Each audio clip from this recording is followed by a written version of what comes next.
Assalamualaikum warahmatullahi wabarakatuh. Al-Fatihah. A'udzu billahi minasyaitonir rajim. Bismillahirrahmanirrahim. Alhamdulillahi rabbil alamin. Arrahmanir rahim. Maliki yaumiddin. Iyyaka na'budu wa iyyaka nasta'in. Ihdinas siratal mustaqim. Siratal ladzina an'amta 'alaihim ghairil maghdubi 'alaihim waladdallin. Rabbi firli wa li walidayya wa lil mu'minina amin. Pada kesempatan pengajian kali ini kami akan membahas yang berkaitan dengan Lailatul Qadar, yaitu yang pertama anjuran untuk mencari Lailatul Qadar, yang kedua adalah kami akan menjelaskan prediksi Lailatul Qadar, yang ketiganya kami akan menjelaskan tentang sholat Lailatul Qadar atau amalan yang dilakukan pada saat malam Lailatul Qadar. Yang pertama adalah anjuran untuk mencari Lailatul Qadar, karena Lailatul Qadar itu adalah malam yang sangat istimewa, yang tidak diberikan oleh Allah kepada umat-umat sebelum umat Kanjeng Nabi Muhammad sallallahu alaihi wasallam. Bahkan di dalam Al-Quran, salah satu keistimewaan daripada Lailatul Qadar adalah Lailatul Qadri khairum min alfi syahr. Lailatul Qadar itu nilainya lebih baik daripada nilai 1000 bulan. 1000 bulan itu artinya kalau dihitung secara tahun adalah 83 tahun lebih 4 bulan. Nah, ini lebih bagus, lebih baik. Dan di malam Lailatul Qadar semua malaikat turun ke bumi, bahkan malaikat Jibril juga turun ke bumi. Bahkan dalam keterangan para ulama, para malaikat masuk ke rumah-rumah dalam malam Lailatul Qadar. Ini adalah salah satu keistimewaan dari Lailatul Qadar. Makanya sangat istimewa, yang tidak pernah diberikan oleh Allah kepada umat selain umat Kanjeng Nabi Muhammad sallallahu alaihi wasallam. Nah, saking istimewanya Lailatul Qadar, Kanjeng Nabi dalam hadis yang diriwayatkan oleh Imam Al-Bukhari dari Siti Aisyah radhiyallahu anha, Kanjeng Nabi bersabda, taharrau Lailatul Qadri fil witri minal ashril awakhir min Ramadhanah, yang artinya bersungguh-sungguhlah kalian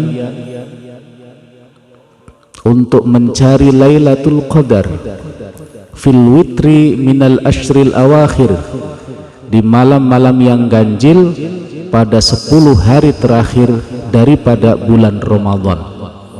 Hadis ini diriwayatkan oleh Imam Al-Bukhari. Hadis yang juga diriwayatkan oleh Imam Muslim dari sahabat Ibnu Umar radhiyallahu anhu, Kanjeng Nabi Muhammad sallallahu alaihi wasallam bersabda, iltamisuha fil ashril awakhir, yakni Lailatul Qadri al-hadithah. Carilah Lailatul Qadar di 10 hari terakhir di bulan Ramadan. Artinya kemungkinan besar dari anjuran Kanjeng Nabi ini, Lailatul Qadar itu ada di 10 hari terakhir di bulan Ramadan. Dalam hadis lain yang disebutkan oleh Imam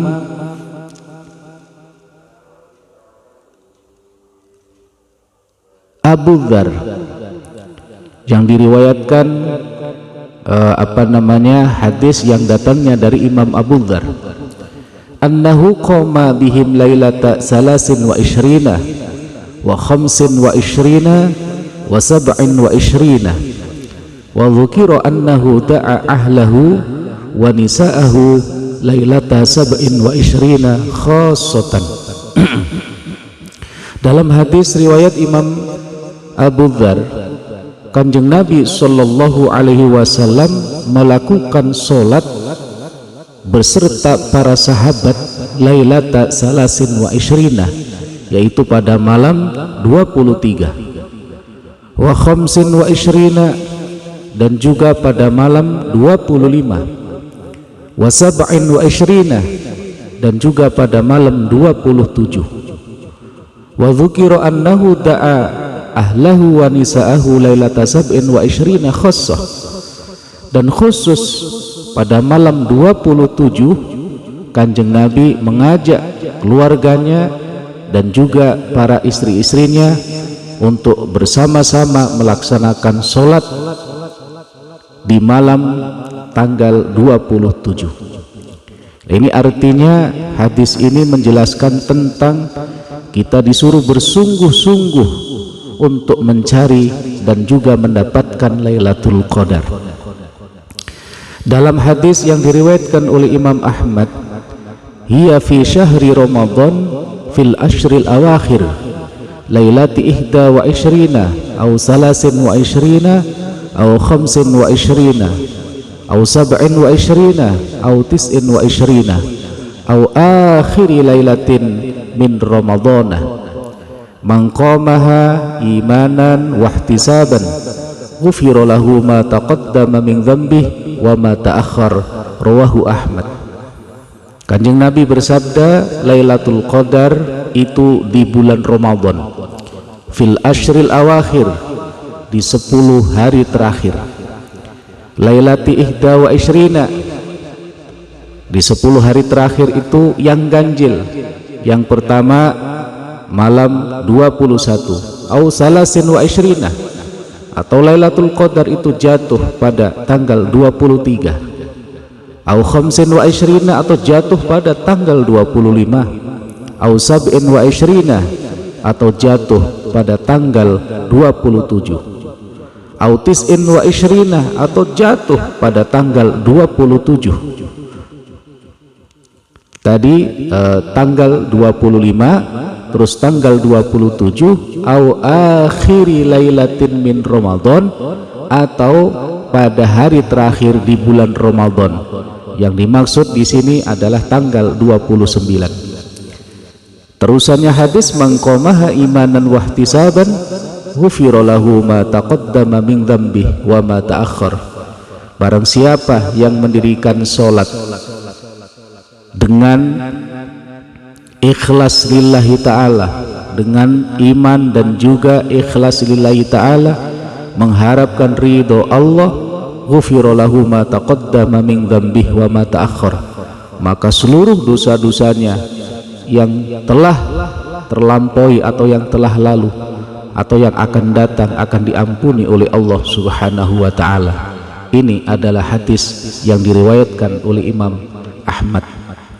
Artinya ini sangat penting Lailatul Qadar, nilainya sangat luar biasa, begitu sangat istimewa Lailatul Qadar, sehingga Kanjeng Nabi menyuruh kepada umatnya untuk mencari Lailatul Qadar, untuk mendapatkan Lailatul Qadar yang sudah ditunjukkan tadi, yaitu di 10 hari terakhir di bulan Ramadan.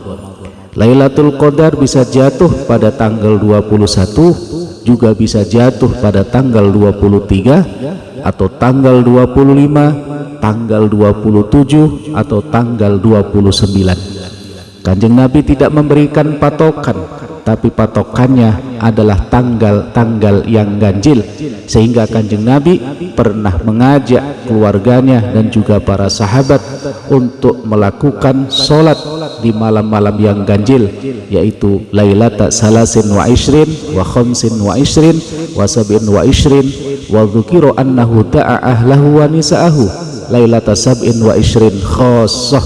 Itu adalah yang diriwayatkan oleh Imam Abu Dzar. Kanjeng Nabi berserta sahabat menjalankan solat pada malam 23, pada malam 25, dan juga pada malam 27. Dan disebutkan bahwa khusus tanggal 27 Kanjeng Nabi mengajak keluarganya dan juga para istrinya untuk melakukan solat pada malam tanggal 27 di bulan Ramadan. Inilah pentingnya Lailatul Qadar, inilah keistimewaan Lailatul Qadar. Maka saking pentingnya Lailatul Qadar, maka para ulama berusaha untuk meneliti dan juga menemukan Lailatul Qadar. Dalam keterangan kitab Fathul Qorib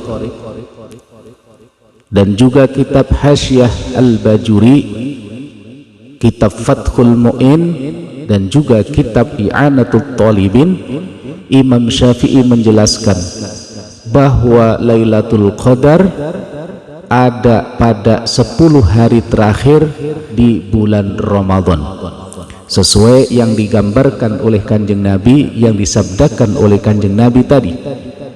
Kata Imam Syafi'i, lebih-lebih pada malam ganjilnya, yaitu 21, 23, 25, 27 atau tanggal 29, sesuai yang dijelaskan dalam hadis tadi. Dan kata Imam Syafi'i, yang paling diharapkan adalah pada malam 21 atau malam 23 Ramadan.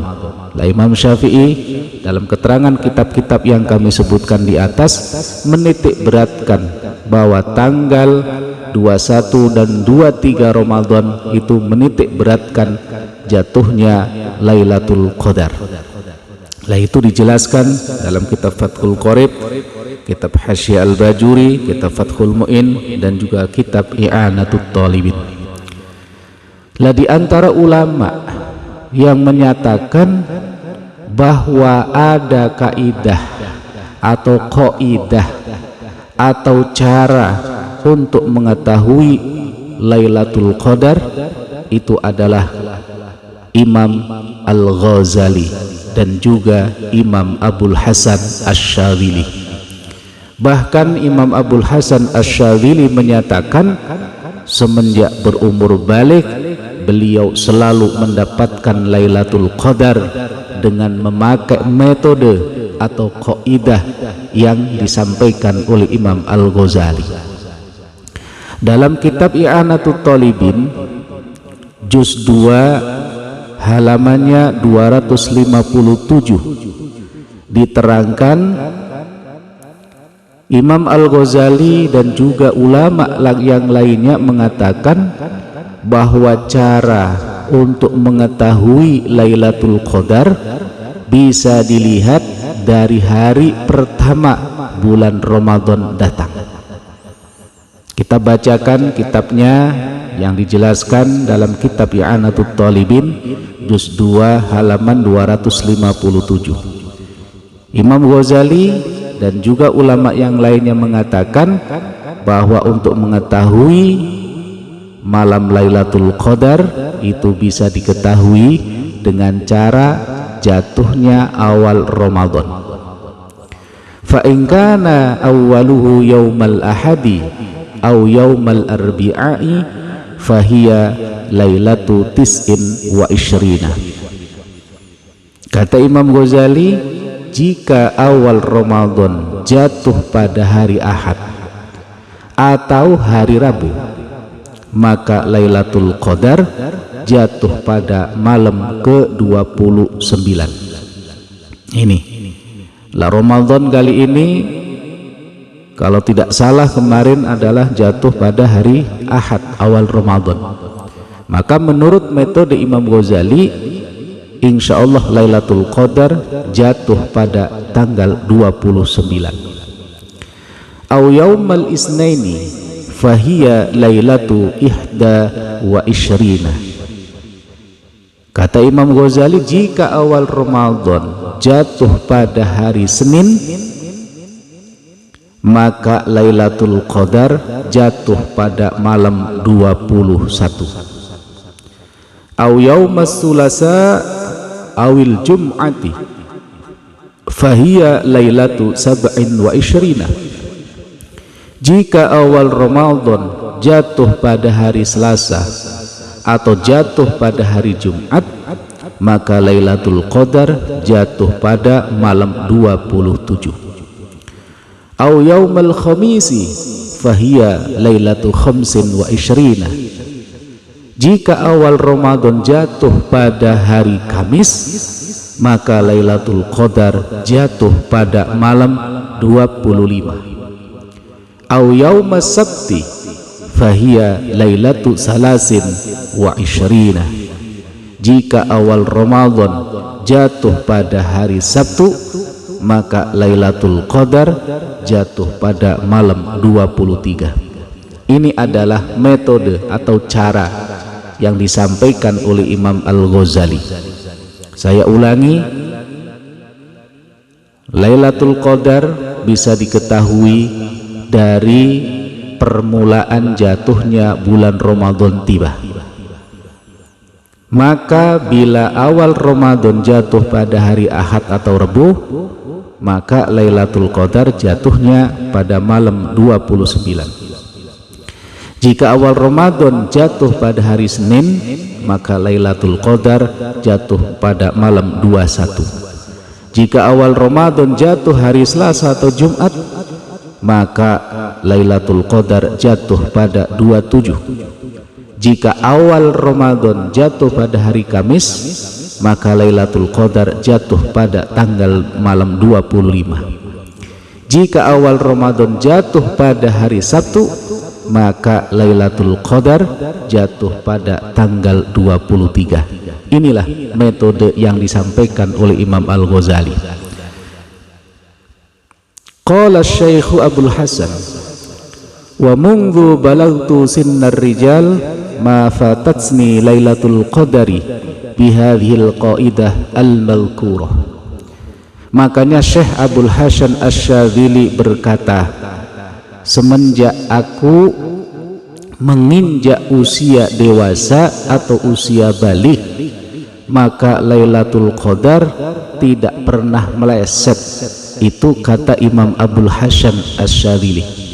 Jadi semenjak umur balik, beliau mengatakan Lailatul Qadar tidak pernah meleset. Artinya bahwa Imam Abdul Hasan Asy-Syadzili selalu menemui atau bertemu dengan Lailatul Qadar atau bisa menjumpai Lailatul Qadar bihadhil qaidah al-madhkurah, dengan mengikuti dari kaidah atau tata cara yang disampaikan oleh Imam Al-Ghazali tadi yang kami terangkan di atas.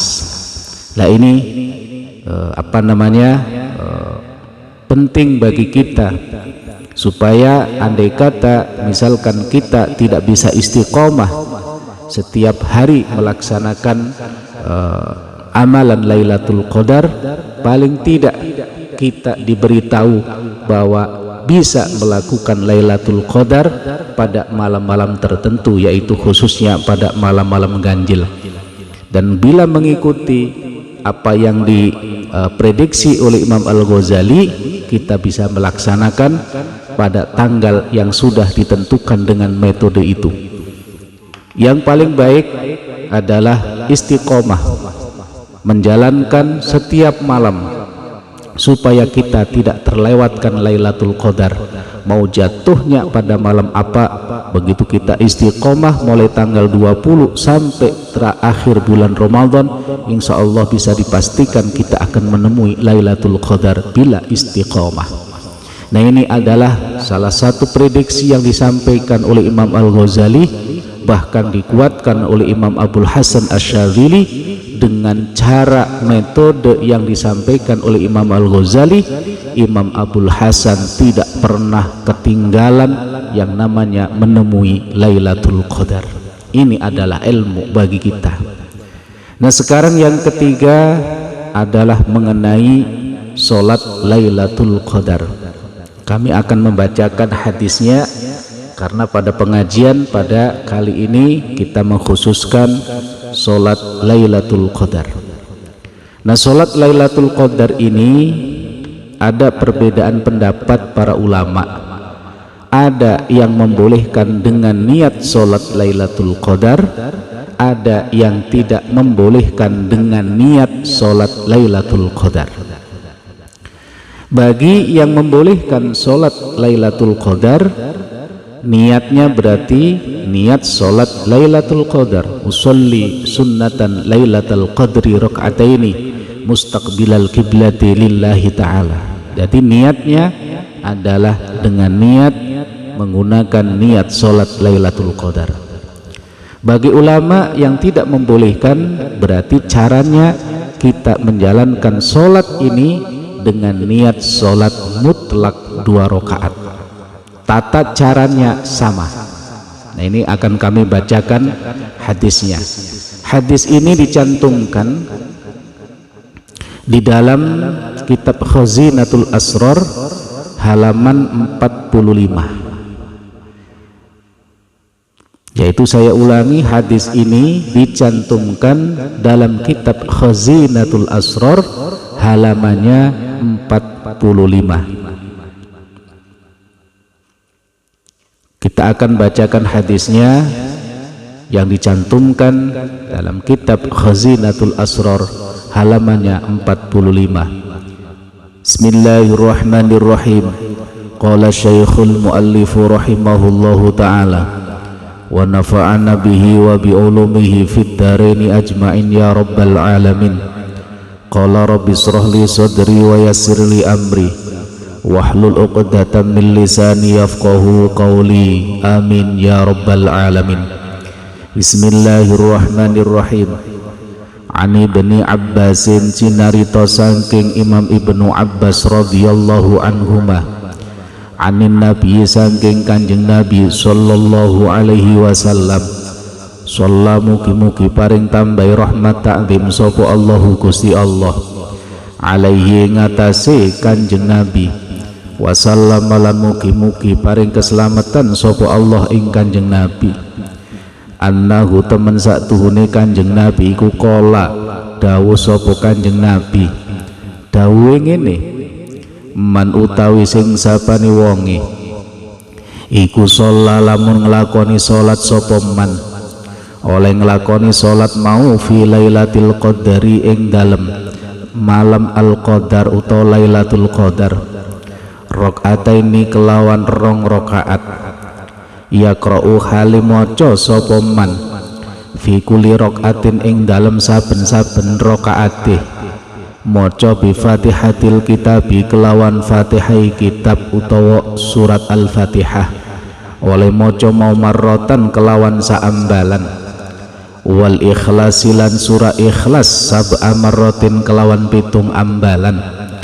Fa idza sallama mongko ing dalem ari kalane uluk salam sapa man, ya kulu mongko donga mongko wiridan utawa ngucap sapa man, astaghfirullah wa atubu ilaihi, ing wirid astaghfirullah wa atubu ilaihi artine astaghfirun nyuwun ngapura sapa ingsun Allah ing Gusti Allah, wa antu bulan tobat sapa kula ilaihi maring Gusti Allah, oleh maca mau sab'ina marratan kelawan 70 ambalan. Fala yakumu mongko ora ngadeg utawa jumeneng sapa man min maqamihi saking tempat lungguhe eman, hatta yaghfira sehingga yen to ngapura sapa Allah Gusti Allah lahu maring eman wali abawaihi lan maring wong tuwa lorone eman, wa yab'atsu lan ngutus sapa Allahu Gusti Allah ta'ala hale maha luhur Allah ngutus malaikatan ing malaikat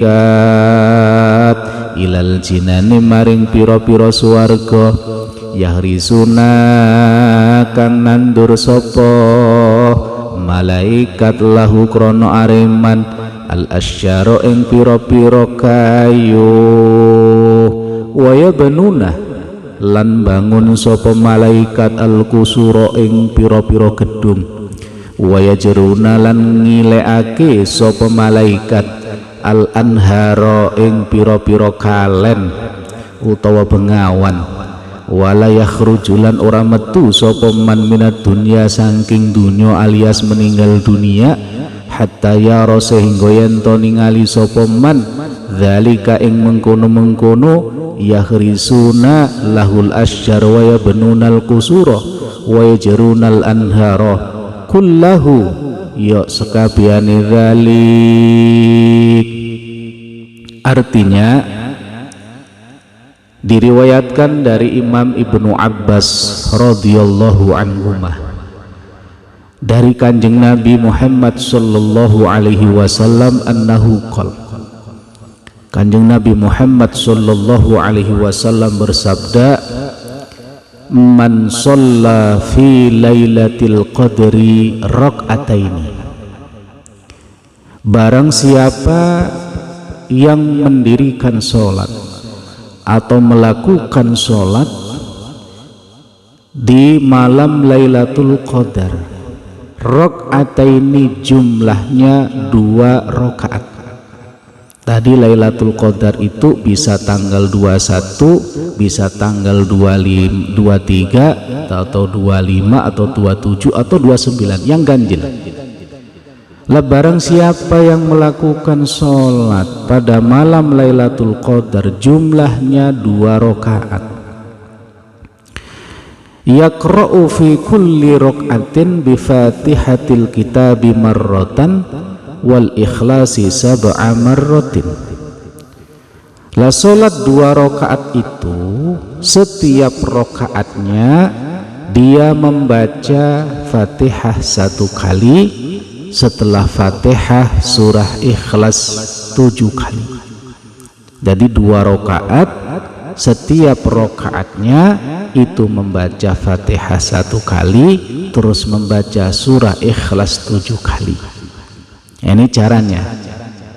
Jadi Lailatul Qadar tadi sudah dijelaskan bisa jatuh tanggal 21 sampai tanggal 29 yang ganjil.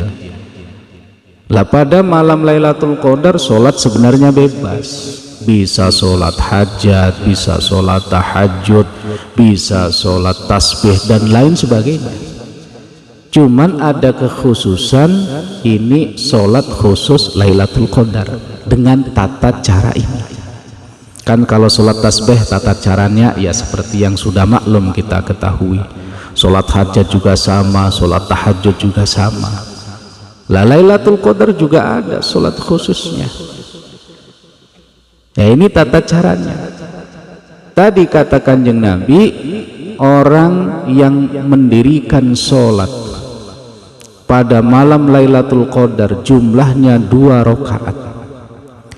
Nah setiap rakaatnya setelah membaca Fatihah itu membaca surah Ikhlas 7 kali.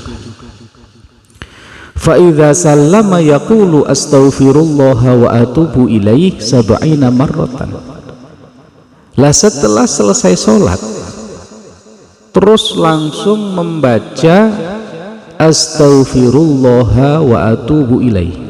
Saya ulangi, setelah salam atau setelah selesai sholat membaca astaghfirullah wa atubu ilaih. Ini jumlahnya 70 kali. Jadi saya ulangi, sholat 2 rakaat, setiap rakaatnya itu membaca Fatihah 1 kali dan juga surat Ikhlas 7 kali. Berarti rakaat pertama dengan rakaat kedua sama bacaannya, yaitu setelah Fatihah surah Ikhlas 7 kali.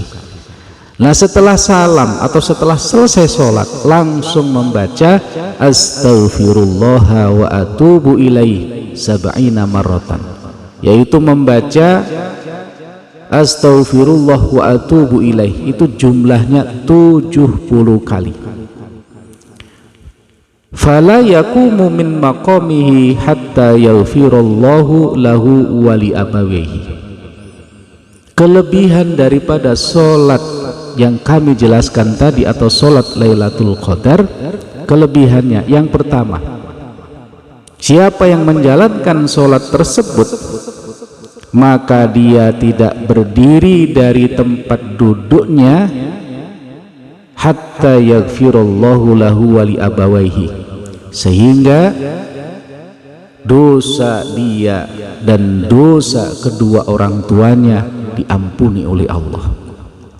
Jadi begitu sholat, selesai sholat membaca astagfirullah wa atubu ilaih 70 kali, maka yang pertama akan diberikan oleh Allah yaitu pengampunan Allah, bukan hanya kepada orang yang melakukan sholat saja, akan tetapi kedua orang tuanya juga diampuni oleh Allah subhanahu wa ta'ala. Ini kelebihan dari sholat Lailatul Qadar. Bukan hanya itu, wa yab'asullahu ta'ala malaikatan ilal jinan yahrisuna lahul ashjar wa yabnunal qusur wa yajrunal anhar. Di samping dosanya diampuni, dosa kedua orang tuanya diampuni, lalu Allah ngutus malaikat untuk pergi ke surga. Yahrisuna lahul ashjar, malaikat itu disuruh Allah untuk menanam pohon di surga untuk orang yang menjalankan sholat tadi. Wa yabnunal qusur, lalu Allah memerintahkan juga untuk membangun gedung-gedung. Jadi untuk membangun gedung diperuntukkan untuk orang yang menjalankan sholat tadi. Wa yajrunal anhar, dan juga malaikat tadi disuruh oleh Allah untuk membangun anhar, kalen atau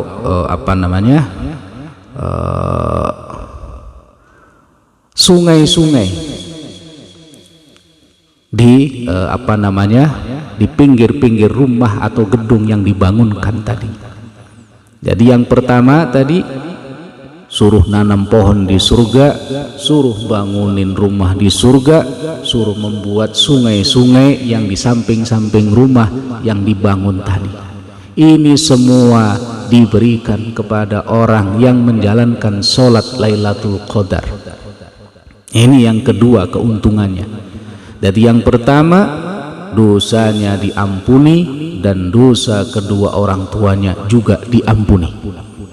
Yang ketiga, yang kedua kelebihannya, Allah mengutus malaikat untuk menanam pohon di surga, membangunkan gedung di surga, membuatkan sungai-sungai juga di surga untuk orang yang menjalankan sholat ini. Ini begitu luar biasanya. Jadi begitu melaksanakan sholat ini pada malam Lailatul Qadar, berarti kita sudah punya pohon di surga, sudah punya rumah di surga, bahkan dikelilingi oleh sungai-sungai. Kalau sudah punya pohon di surga, punya bangunan di surga, mustahil tidak masuk surga. Masa punya rumah tapi tidak bisa memasukinya? Mustahil tidak bisa masuk surga. Kenapa? Karena sudah punya pohonnya, sudah punya rumahnya yang dikelilingi sungai-sungai, sudah punya di surga. Kalau tidak masuk surga itu tidak mungkin. Ini artinya. Itu yang kedua, wala yakhruju minad dunya hatta yara dzalika kullahu.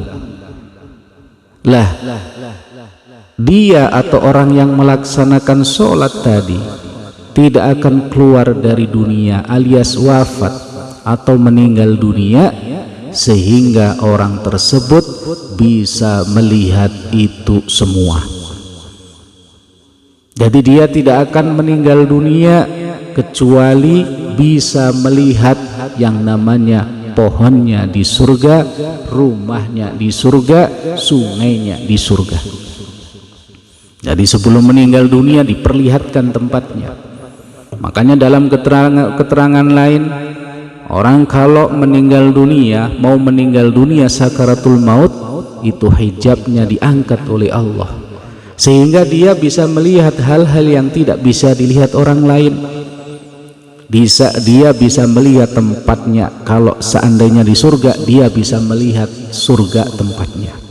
Kalau memang tempatnya di neraka, dia melihat neraka tempatnya. Sehingga macam-macam reaksi orang yang pada saat sakaratul maut, saat dicabut nyawanya, ada yang tersenyum karena melihat tempatnya di surga, ada yang kelihatan ketakutan karena melihat tempatnya itu adalah di neraka. Bahkan menurut keterangan, orang yang sakaratul maut bisa melihat kedatangan yang namanya malaikat Israel, bisa melihat setan yang menggoda dia membawa air untuk meminumnya. Artinya hijabnya dibuka oleh Allah, sehingga bisa melihat hal-hal yang biasa tidak bisa dia lihat. Maka dalam hadis ini dijelaskan, yang nomor 3, orang yang menjalankan sholat tersebut diberikan satu keistimewaan, dia tidak akan meninggal dunia sebelum dia melihat yang sudah diberikan oleh Allah yang kita jelaskan tadi. Jadi saya ulangi, tata cara sholatnya yaitu sholat sunnah 2 rakaat. Boleh kita niat sholat Lailatul Qadar karena ada ulama yang membolehkannya. Boleh kita memakai sholat mutlak 2 rakaat karena ada ulama yang tidak membolehkan niatnya sholat Lailatul Qadar. Berarti kita niat sholat mutlak. Tapi baik niat sholat Lailatul Qadar atau niat sholat mutlak, tata caranya sama, yaitu sholat 2 rakaat. Setiap rakaatnya itu membaca Fatihah 1 kali, surat Ikhlas 7 kali. Rakaat pertama sama rakaat kedua sama bacaannya.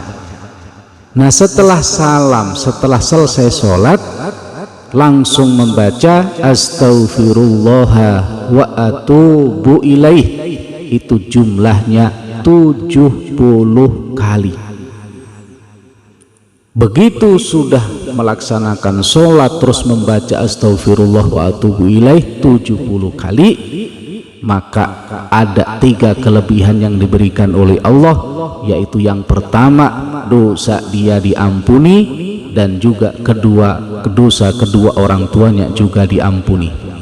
Yang kedua, Allah ngutus malaikat ke surga untuk menanam pohon, untuk membangun yang namanya gedung, dan juga untuk membuat sungai untuk orang yang menjalankan sholat dan membaca istighfar 70 kali tadi.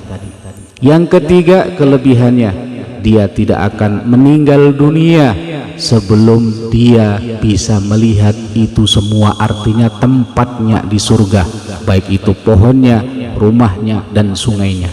Ini adalah kelebihan yang diberikan oleh Allah bagi orang yang mau melakukan sholat Lailatul Qadar. Maka mudah-mudahan kita semuanya bisa menjumpai Lailatul Qadar, bisa beribadah di malam Lailatul Qadar, bukan hanya sekali, tapi setiap Ramadan kita bisa menjumpai Lailatul Qadar. Amin, Allahumma amin. Itu mungkin pengajian pada kali ini, mudah-mudahan bermanfaat untuk kita semuanya. Amin, Allahumma amin. Ya Rabbi bil Mustafa baligh maqasidana